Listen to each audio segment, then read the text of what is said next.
Seated at the great desk, the author opens the large book. It has no words because no words exist.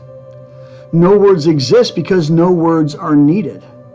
There are no ears to hear them. There are no eyes to read them. The author is alone. And so he takes the great pen and he begins to write. Like an artist gathers his colors and a woodcarver his tools, the author assembles his words. There are three single words. Out of these three will pour a million thoughts.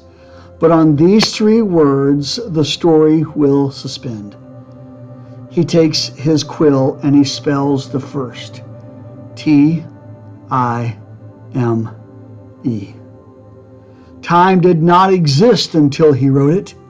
He himself is timeless, but his story would be encased in time. The story would have a first rising of the sun, a first shifting of the sand, a beginning and an end, a final chapter. He knows it before he writes it. Time, a footspan on eternity's trail. Slowly, tenderly, the author writes the second word, a name, A-D-A-M. As he writes, he sees him, the first Adam. Then he sees all the others in 1,000 eras of 1,000 lands. The author sees them.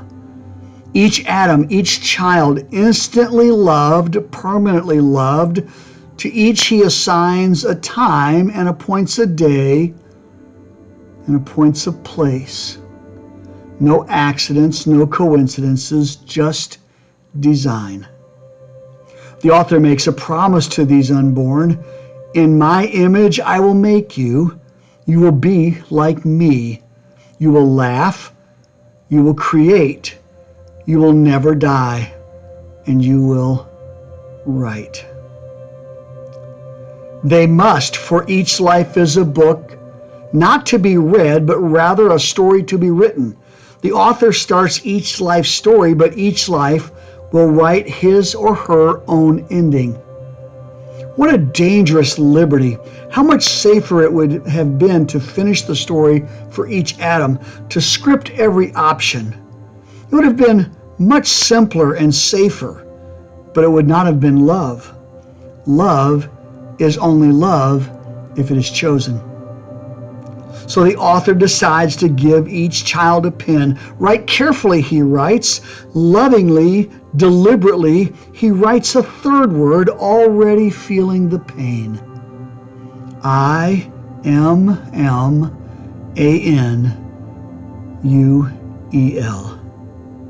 The greatest mind in the universe imagined time. The truest judge granted Adam a choice. But it was love that gave Emmanuel, God with us. The author would enter his own story. The Word would become flesh. He too would be born. He too would be human. He too would have feet and hands, tears and flesh. And most importantly, he too would have a choice. Emmanuel would stand at the crossroads of life and death and make a choice. The author knows well the weight of the decision. He pauses as he writes the page of his own pain. He could stop.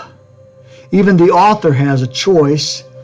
But how can love not love?